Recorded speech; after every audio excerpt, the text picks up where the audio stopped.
Wa mamlaka ya kukusanya ushuru nchini KRA Humphrey Watanga alikuwa na wakati mgumu kuelezea kamati ya bunge la kitaifa kuhusu fedha ni kwa nini hasa mamlaka hiyo inaunga mkono kifungu maalum kwenye mswada wa fedha wa mwaka 2025 ambacho kinasababisha mamlaka hiyo kuwa na uhuru wa kupata taarifa ya kibinafsi ya walipaji ushuru kwenye mitandao. Na mtazamaji, na kama anavyotuarifu Seth Olale, mamlaka hiyo imesema kwamba hatua hiyo itaboresha ulipaji ushuru.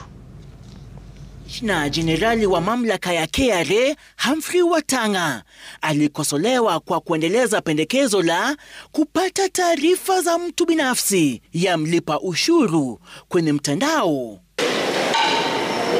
KRA vilevile ilikosolewa na kamati ya bunge la taifa kuhusu fedha kwa kuvunja sheria ya uhifadhi wa data ya walipaji ushuru kwa kuwasilisha wazi vitambulisho vya walipaji ushuru kwenye shughuli ya usajili wa biashara zao. Consequence of deleting 1B, section 59 1B of the Tax Procedures Act would therefore mean that the commissioner may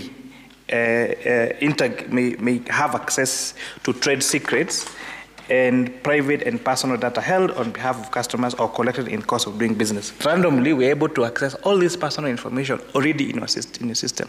So if you grant the powers that you seek here, how would you guarantee Kenyans that their data will be protected if already all that data will be available online? We strictly adhere to data protection guidelines. Data governance is a core aspect of our pursuit, and we are continually aspiring to have the highest accreditation as far as data governance and data protection requirements are concerned.